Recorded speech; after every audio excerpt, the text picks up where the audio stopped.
Jesus, greater than all our sin. How shall my tongue describe it?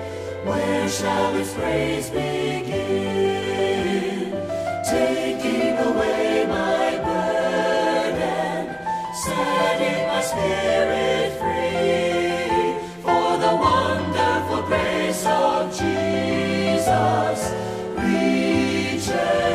Les invito, hermanos, para que busquen el Evangelio de nuestro Señor Jesucristo según Mateo. Mateo 14, a partir del versículo 13. Así dice la palabra de Dios. Oyéndolo, Jesús se apartó de allí en una barca a un lugar desierto y apartado. Y cuando la gente lo oyó, le siguió a pie desde las ciudades. Y saliendo Jesús vio una gran multitud y tuvo compasión de ellos y sanó a los que de ellos estaban enfermos. Cuando anochecía, se acercaron a él sus discípulos diciendo: el lugar es desierto y la hora ya pasada. Despide a la multitud para que vayan por las aldeas y compren de comer. Jesús les dijo: no tienen necesidad de irse, dadles vosotros de comer. Y ellos dijeron: no tenemos aquí sino 5 panes y 2 peces. Él les dijo: traédmelos acá. Entonces mandó a la gente recostarse sobre la hierba, y tomando los 5 panes y los 2 peces, y levantando los ojos al cielo, bendijo, y partió y dio los panes a los discípulos, y los discípulos a la multitud. Y comieron todos, y se saciaron, y recogieron lo que sobró de los pedazos, 12 cestas llenas. Y los que comieron fueron como 5,000 hombres, sin contar las mujeres y los niños. Enseguida, Jesús hizo a sus discípulos entrar en la barca e ir delante de él a la otra ribera, entre tanto que él despedía a la multitud. Despedida la multitud, subió al monte a orar aparte, y cuando llegó la noche, estaba allí solo. Y ya la barca estaba en medio del mar, azotada por las olas, porque el viento era contrario.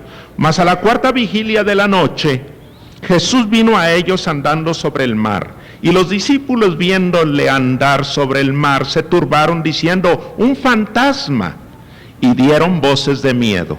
Pero enseguida Jesús les habló diciendo: tened ánimo, yo soy, no temáis. Entonces le respondió Pedro y dijo: Señor, si eres tú, manda que yo vaya a ti sobre las aguas. Y él dijo: ven. Y descendiendo Pedro de la barca, andaba sobre las aguas para ir a Jesús.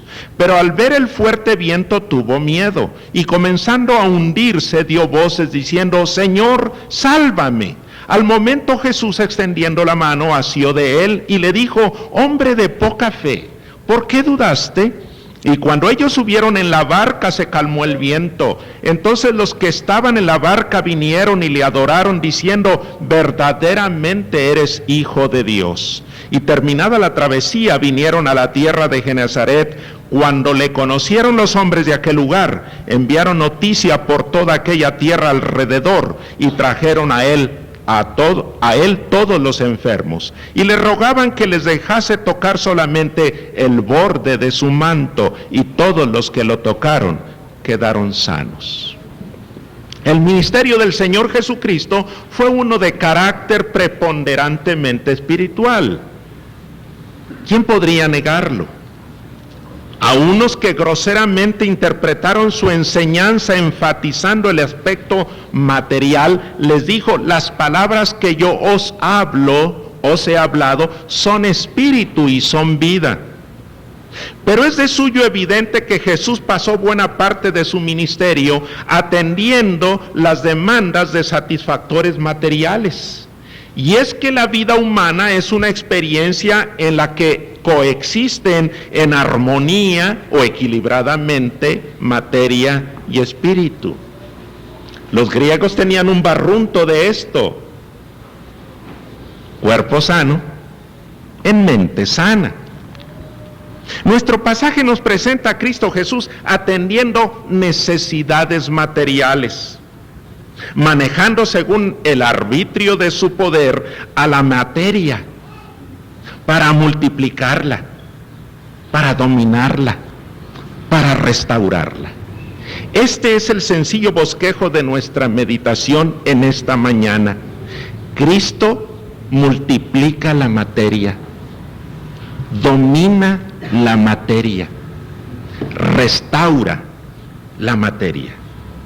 Nos toca muy de cerca porque somos materia. Somos gente de carne y hueso, nos duelen las enfermedades, nos duelen los hijos. El aspecto espiritual y el aspecto material coexistiendo en nosotros. Por medio de esta meditación veremos el gran poder de nuestro Salvador sobre la materia. Y eso no es raro, porque si Él es el creador del universo material, tiene poder sobre el mismo para multiplicarlo, para dominarlo, para restaurarlo.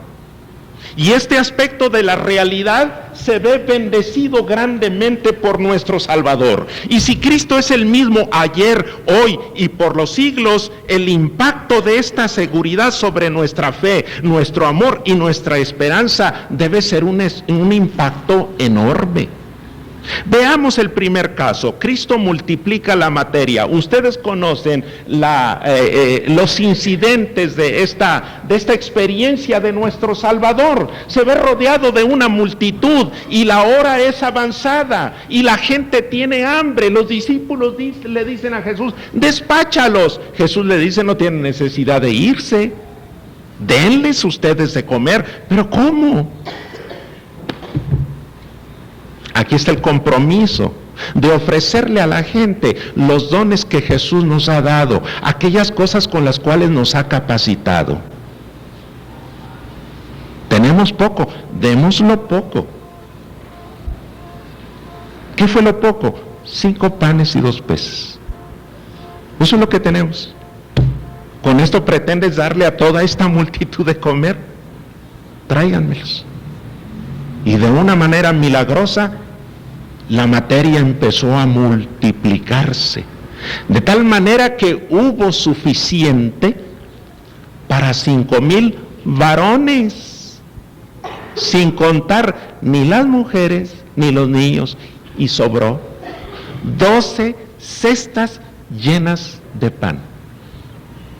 La humanidad ha sido siempre la misma. ¿No han visto ustedes rastros de pan? Y que el migajón, y que esto está muy duro, y que acá y que allá, y sobra pan a raudales. Sobra pescado, sobra carne, ¿verdad que no? Todo eso se come. El pan no. Aquí sobran 12 cestas de pan. Encontramos aquí una necesidad en el origen de la multiplicación. Cristo no multiplica a tontas y a locas, ni siquiera en un afán exhibicionista. La disposición de ceder lo poco a fin de que Cristo lo multiplique es una nota de importancia. De tal manera que un beneficio restringido podemos ver que en Jesús alcanza a bendecir a una multitud.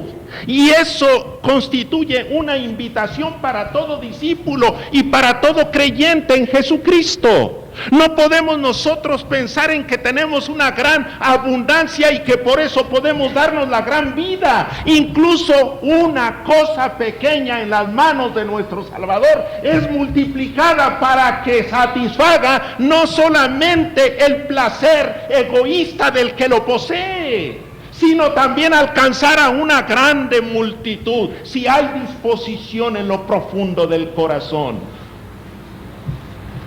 Aquella mujer que tenía un poquito de harina y un poquito de aceite y que estaba consiguiendo unos leñitos allí para amasar aquella harina con aquel aceite, hacer 2 tortas para ella y para su hijo y luego esperar la muerte. El profeta le dijo: haz primero una torta para mí y después para ti. ¿Pero cómo? Aquella mujer, dice la Escritura, que creyó. Simple y sencillamente le creyó. Aquí no hubo ni discusiones ni de ninguna naturaleza. El asunto es muy claro: ¿crees o no crees? Y la mujer creyó. Decidió creer. Está muy bien. Vamos, le hizo para él. Y oh, sorpresa, En la tinaja había aceite y en el recipiente había harina. Y así se prolongó aquel milagro por días incontables. A nosotros se nos antojan incontables. ¿Cuánto se les antojaría a aquella gente que padecía la sequía por 3 años largos y 6 meses sin llover, y por lo tanto en una carestía y en una escasez tremenda? Pero Dios proveyó, Dios multiplicó, como lo hace nuestro Salvador aquí. El poder milagroso de multiplicar las existencias lo sigue ejerciendo nuestro Salvador. Por eso yo creo que vienen momentos de restricción tremenda, para que entendamos que no solamente de pan vive el hombre, sino de toda palabra que sale de la boca de Dios. ¿Cómo fue que me alcanzó? ¿Cómo fue que salí del mes? ¿Cómo fue que hubo para esto? ¿Cómo fue que hubo para aquello? ¿Quién sabe? Misterio inexplicable. Comimos todos los días, tenemos vestido, tenemos techo, habitación, tenemos oportunidad de trabajo, tenemos oportunidad de multitud de cosas. Dios multiplicando las existencias. Él da providente y abundantemente. Luego entonces, la conclusión es que debemos confiar a Él nuestras fuerzas menguantes, nuestros recursos escasos, nuestros saberes difícilmente obtenidos. Él los multiplicará. Jesús es mejor matemático que nosotros. No hay manera en nuestro sistema de multiplicar una cantidad con cero y nos dé algo. Jesús sí lo hace. Dice que Él da esfuerzo al cansado y multiplica las fuerzas al que no tiene ningunas. No hay. Pues sí, no hay. Sin embargo, por el poder de Dios, hay. Pero el asunto es que pongamos a disposición de Él lo poco que hay, o lo mucho que haya. Vayan ustedes a 2 Corintios 9, 10 y 11. 2 Corintios 9, 10 y 11. Encontramos aquí un ejemplo portentoso de unos creyentes que se dieron primero al Señor y luego dieron de lo escaso que ellos tenían. Y entonces despiertan en el apóstol Pablo esta bendición. 2 Corintios 9, 10 y 11. Y el que da semilla al que siembra y pan al que come, proveerá y multiplicará vuestra sementera y aumentará los frutos de vuestra justicia, para que estéis enriquecidos en todo, para toda liberalidad.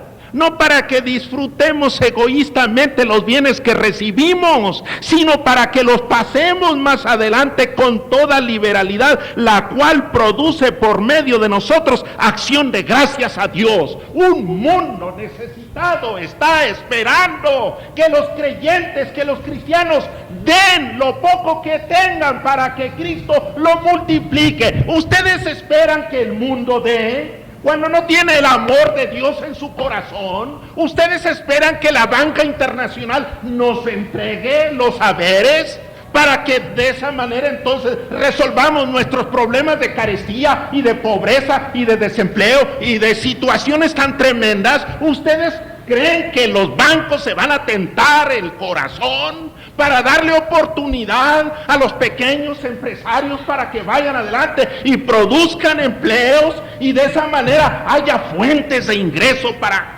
tanta gente necesitada? Si no tienen a Dios en el corazón, el único que da es el creyente. Poco que dé, eso no le interesa, porque puesto en las manos de Cristo, Él lo multiplica de manera providente y superabundante. Este pasaje nos enseña la confortadora seguridad de su providencia. ¿Quién sabe cómo le hará? Pero Él nos va a dar. Él proveerá. Allí en donde no existe nada, Él proveerá. Aquel hombre se le pidió su hijo y él estuvo dispuesto a darlo, y estaba en el momento inminente en que entregaría a su hijo al Padre Eterno, cuando vino la voz de Dios: Abraham, ya sé que eres un hombre obediente y que no me has negado tu hijo. Mira, allí hay el cordero para el sacrificio. De una manera providente, allí estaba aquel animal. Jehová Jireh, expresión hebrea que significa Jehová proveerá. ¿Lo creen? Jehová proveerá, hermanos. En este tiempo de crisis, hermanos, confiemos en la providencia de Dios. Él proveerá.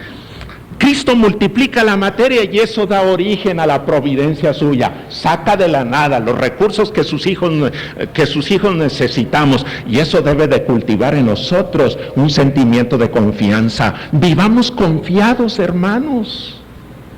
En algunas ocasiones, como el mundo nos gana la zozobra y la preocupación y la ansiedad, y qué voy a hacer y esto y lo otro, y no confiamos. No descansamos con toda tranquilidad en los brazos amorosos de Dios. Fuimos diligentes tratando de trabajar, de esforzarnos por llevar lo necesario. Permanezcamos quietos y dejemos que Dios haga lo que falta. Este pasaje nos habla de la confortadora seguridad de su providencia. En este pasaje encontramos a Jesús dominando la materia, y eso nos habla de la jubilosa seguridad de su presencia. Con Él lo podemos todo. Caminar sobre las aguas es imposible. Y no me vengan con que con un esquí acuático se puede hacer, y etcétera, etcétera. Pero Jesús, en medio de la noche, empezó a caminar por la superficie de aquel lago. Y no era una superficie que se semejara al cristal. Era una superficie azotada por los vientos. El viento ya empezaba a ser adverso a la barca aquella, y Jesús, desde el lugar donde estaba orando, se dirige a la barca donde se encuentran sus discípulos. Sorpréndanse, caminando sobre la superficie de las olas. Eso es imposible. Los discípulos, yo creo que nosotros habríamos hecho lo mismo. Un fantasma. Y el Señor Jesucristo les da voces de aliento: tengan ánimo, yo soy, no temáis. Y aquel hombre, qué bueno que aquel hombre le dijo: si eres tú, manda que yo vaya a ti. Pues ven.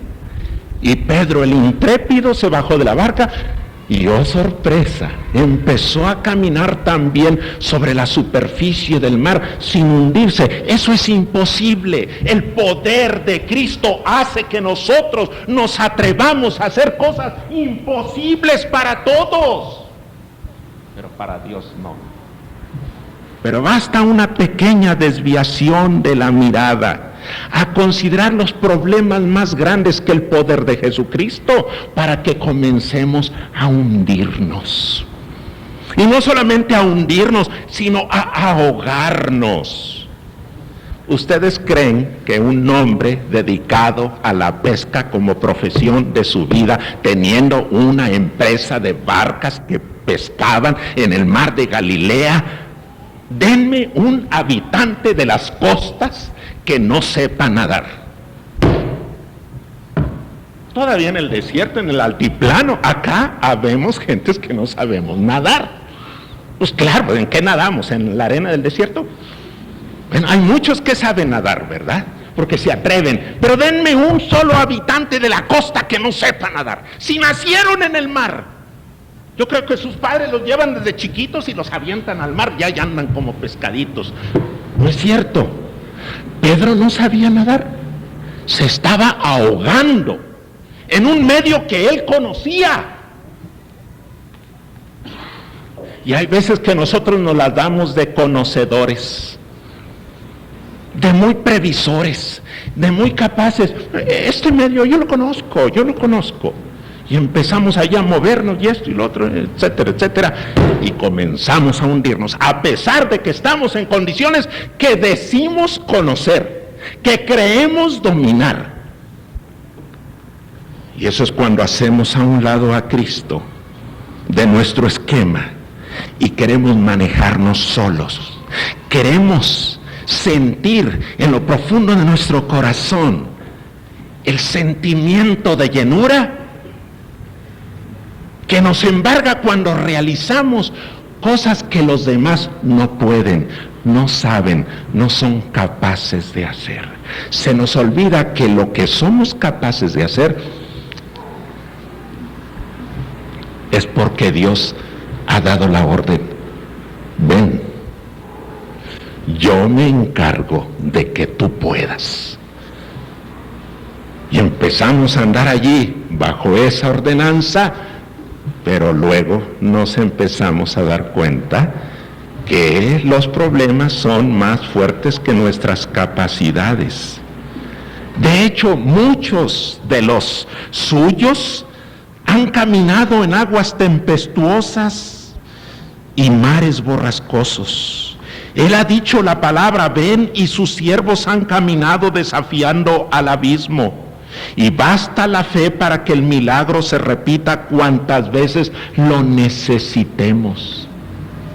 Hemos de temer a las condiciones de vendaval, de borrasca y de tormenta que nos azotan. Nos hacen temer por nuestra seguridad. Si Dios nos ha dicho ven, hemos de atrevernos en contra de los mares borrascosos y hemos de caminar con seguridad en las tormentas de este mundo, de esta vida, sin hundirnos. Pero la condición es que no dejemos de tomar en cuenta a nuestro Salvador. El apóstol Pablo, escribiéndole a los romanos, les dijo, si Dios es por nosotros, ¿quién contra nosotros? Nadie. Por eso estoy seguro que ni la muerte, ni la vida, ni persecución, ni espada, ni ninguna otra cosa creada, ni presente, ni futura, podrá separarnos del amor de Dios que es en Cristo Jesús, Señor nuestro. Cristo domina la materia. Eso nos debe hacer diligentes, porque no tenemos el temor de hundirnos, de desaparecer, de fracasar, de caer en derrota. Cristo domina la materia y por lo tanto nosotros ni mares tempestuosos ni traicioneras arenas movedizas harán que declinemos en nuestra seguridad, en nuestra confianza de que su presencia nos ayudará a sortear toda clase de situación problemática que pudiera venir a ensombrecer la vida de los demás, pero de nosotros no. ¿Por qué? Si tenemos nuestra mirada fija en el que domina la materia a su antojo. Pero este pasaje nos habla en último lugar de Jesucristo restaurando la materia. No solamente Cristo multiplica la materia, sino que también domina la materia y también restaura la materia. La enfermedad ha sido acompañante incómodo y perenne del hombre. ¿Desde cuándo hay enfermedad? Desde hace mucho tiempo. Y por más tiempo que haya pasado este mundo, se siguen descubriendo enfermedades novedosas. ¿Habían ustedes oído hablar del SIDA? Y que del ébola, y de que cuántas cosas más, azotes modernos, eso no lo habíamos oído nunca. Por el contrario, siguen habiendo nuevas enfermedades. Es el resultado del rompimiento de ciertas reglas ecológicas. ¿Estará faltando algún elemento que nosotros impensadamente, por nuestro afán depredador, lo terminamos? El último elemento de esa especie desapareció por nuestro descuido en el mundo que Dios nos ha dado para evitarlo. En este mundo que incluso el Saltillo que conocíamos ya no es el Saltillo de estos días, de estos tiempos. ¿Verdad que no? Algo está afectando al mundo y están surgiendo nuevas enfermedades. Bajo su impacto, el cuerpo humano ha caído y se ha deshecho en debilidad y muerte.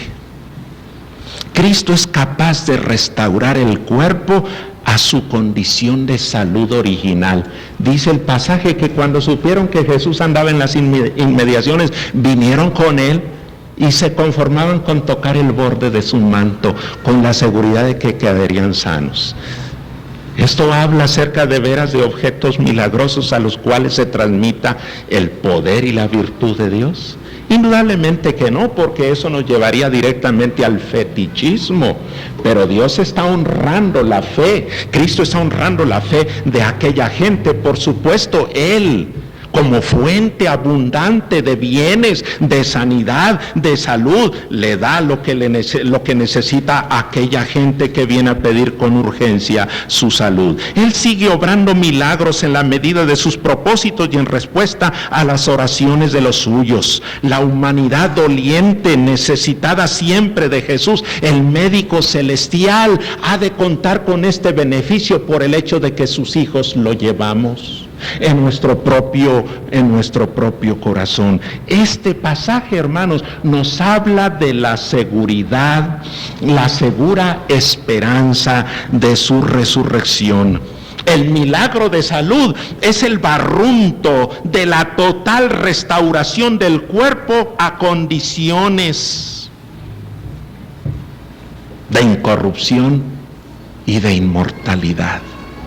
Este cuerpo enfermo, este cuerpo doliente, este cuerpo imperfecto, este cuerpo que es como algo completamente indefenso, ha de ser transformado a la semejanza de la gloria del cuerpo resucitado de nuestro Señor Jesucristo. Este pasaje en el que vemos a Cristo restaurando la materia, nos habla de la gloriosa y segura esperanza de nuestra resurrección. Porque no será para siempre la salud. Aceptemos la enfermedad como parte de nuestra propia naturaleza. Pidámosle al Señor que, si es su voluntad, nos entregue la salud que nos hace falta. Pero estemos dispuestos a soportar la carga de la enfermedad que nos ha de llevar, al fin de cuentas, del otro lado de la cortina, para morar en gloria con Él, esperando la palabra final de su poder, cuando este cuerpo, sepultado en vergüenza, en enfermedad, en corrupción, en dolor, en luto, se levante en fiesta, en incorrupción, en júbilo, en inmortalidad. Jesús es capaz de hacerlo, porque Él multiplica la materia, porque Él domina la materia, porque Él restaura la materia, y eso debe hacer de sus hijos gente confiada en la providencia de Dios, gente diligente a cumplir los mandatos del Señor por cuanto Él está con nosotros, y gente optimista a pesar de las situaciones que continuamente padecemos, optimistas, porque nos dirigimos no a la debacle, nos dirigimos no al fracaso, nos dirigimos no a la vergüenza, nos dirigimos a la gloria eterna de nuestro Señor Jesucristo, pudiendo actuar en el tiempo y en el espacio particular que nos ha tocado por providencia de Dios, actuar, digo, con todo el poder de la gracia de Dios, descansando en nuestro corazón. Me impactó mucho el mensaje que predicó el hermano Martiniano Dávalos el viernes pasado. Vivir como hijos de Dios, como siervos de Dios, dijo él. Y esto apenas es posible teniendo un claro concepto del glorioso destino que nos espera, del precioso deber que se nos ha encomendado y del llamamiento que nos ha hecho Dios a servirlo. Y todo esto es posible a que Cristo domina la materia, multiplica la materia, restaura la materia para honra y gloria del nombre de nuestro Padre Celestial. Confiados, diligentes, optimistas, pongámonos en pie y salgamos de este templo confiados en la presencia de Dios, en el poder de su providencia, de su amor y de su gracia para con nosotros. Padre, gracias, te damos muchas gracias por el Salvador que nos has dado en tu Hijo Jesucristo.